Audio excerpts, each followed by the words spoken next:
Oke, langsung aja kita selami intisari bahasan kali ini. Kita bakal bongkar gimana caranya mubah teori bisnis yang mungkin kedengarannya kaku jadi sebuah playbook atau buku panduan taktis buat ngebangun kolaborasi yang bener-bener cuan. Soalnya di dunia yang serba cepat sekarang ini, kerjasama sama pihak luar itu bukan lagi sekedar opsi ya. Itu udah jadi kunci utama buat bisa survive dan pastinya mendominasi pasar. Nah, roadmap kita hari ini simpel aja. Kita mulai dari ngebahas pondasi kemitraan, lanjut ke merancang cetak biru kolaborasi, terus kita lihat sinergi nyata beraksi, cara mengelola risiko dan tantangan, dan pastinya kita tutup dengan menang bersama beserta manfaatnya. Masuk ke bagian 1, fondasi kemitraan.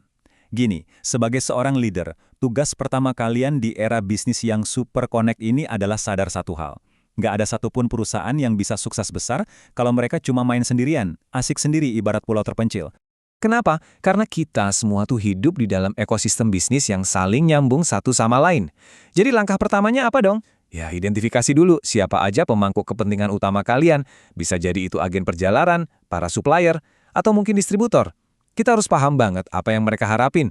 Dan dari situ, bangun komunikasi yang benar-benar transparan. Bayangin aja, kalau kalian nggak tahu siapa aja yang ada di dalam network kalian sendiri, wah itu sih ibarat berlayar tapi matanya ditutup. Emang sih, penting banget buat seorang pemimpin punya visi yang jelas. Tapi pernah mikir nggak sih, kenapa banyak kemitraan raksasa yang tiba-tiba aja ambyar di tengah jalan? Jawabannya seringkali karena mereka lupa sama fondasi paling krusial, yaitu nilai-nilai etika dan integritas. Di dunia kolaborasi, kepercayaan itu mata uang yang paling berharga loh. Tanpa itu, jaringan seluas apapun bakal langsung runtuh pas kena ujian pertama.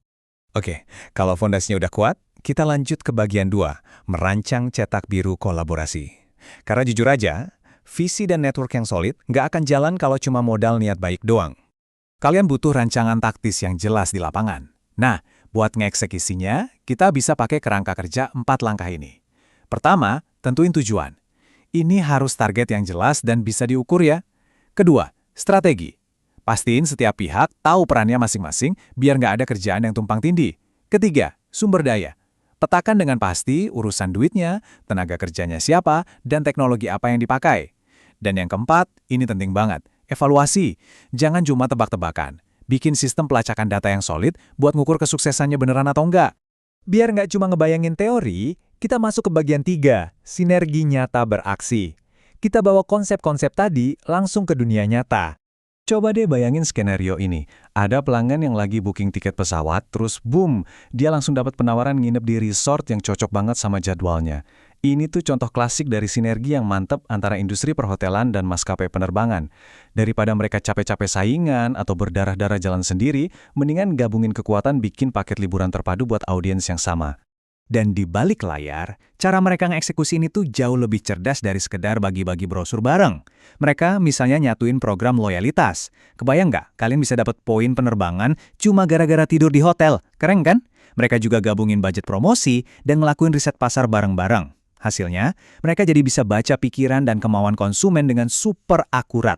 Dampaknya, wah gila sih. Masif banget. Penjualan kamar hotel sama tiket pesawat bisa naik tajam secara bersamaan. Brand awareness mereka ikutan meledak. Tapi yang paling epic dari semuanya, strategi ini sukses ngunci loyalitas pelanggan. Kalau konsumen udah ngerasa dimanjain dan diuntungin sama ekosistem ganda kayak gini, ya mereka nggak bakal punya satu alasan pun buat ngelirik kompetitor kalian. Tapi tunggu dulu. Gimana ceritanya kalau kemitraan yang udah keren ini tiba-tiba mentok, alias nemu jalan buntu? Realitanya, nggak ada yang namanya mulus terus. Sebrilian apapun cetak biru yang kalian bikin, pasti bakal ketemu yang namanya ujian tekanan. Nah, ini ngebawa kita ke bagian 4, mengelola risiko dan tantangan. Kita obrolin sedikit soal sisi gelap kolaborasi, kayak konflik, risiko, dan siapa yang pegang kendali. Serta senjata apa aja yang kalian butuhin buat nanganin itu. Anggap aja ini buku panduan survival kalian buat manajemen resiko. 1. Pastikan ada perjanjian. Ikat semua hak dan kewajiban secara hukum. 2. Komunikasi. Ini absolut ya. Tujuannya biar masalah sepele nggak keburu meledak jadi bencana. 3. Kontrol. Kalian harus jaga keadilan biar nggak ada pihak yang ngerasa dieksploitasi. Dan terakhir, evaluasi. Selalu pantau dan buru resiko-resiko tak terduga sebelum mereka membesar. Tapi pada akhirnya, setumpuk dokumen hukum secanggih apapun nggak bakal bisa nyelamatin kalian kalau dari awal udah nggak ada rasa saling hormat. Buat bisa lewatin badai internal dan konflik, kalian harus benar-benar ngehargain budaya kerja dari mitra kalian. Nggak bisa tuh main bos-bosan atau ngedikte pakai cara kalian sendiri. Kerja sama tim yang tulus dan inklusif itu satu-satunya lem yang bisa ngejaga kepercayaan tetap utuh. Oke, kalau kalian berhasil lewatin semua ujian tekanan tadi dan ngebangun sistem yang kuat, selamat. Kita masuk ke bagian 5, menang bersama beserta manfaatnya. Ada 4 keuntungan raksasa yang udah nungguan di garis finish. Pertama, efisiensi. Biaya operasional kalian bisa dipangkas drastis. Kedua, pasar kalian mendadak meluas, benar-benar ekspansi instan. Ketiga, inovasi. Kalian seakan nyuri start karena bisa pakai teknologi mitra tanpa harus repot bikin dari nol. Dan yang keempat, ujung-ujungnya, laba bersih dan valuasi bisnis kalian bakal meroket tajam. Jadi, jelas ya, ngebangun jaringan eksternal yang solid, bikin proposal taktis, dan pinter-pinter ngamanin resiko, itu bukan cuma sekedar teori manajemen buat di kelas. Ini tuh murni strategi pamungkas tingkat dewa buat nyatuin kekuatan, biar kalian bisa mendominasi pasar dan nyetak profitabilitas yang beneran nyata. Sebelum bahasan kita kali ini selesai, saya mau ninggalin satu pertanyaan yang lumayan provokatif buat kalian renungin besok pagi. Coba deh pikirin baik-baik. Siapa di luar sana saat ini, mungkin aja seseorang yang selama ini kalian anggap sebagai rival terberat, yang ternyata justru pegang kepingan puzzle terakhir buat meledakkan ekspansi bisnis kalian selanjutnya? Pikirkan itu baik-baik. Terima kasih banyak udah ngikutin penjelasan kali ini, dan selamat berkolaborasi.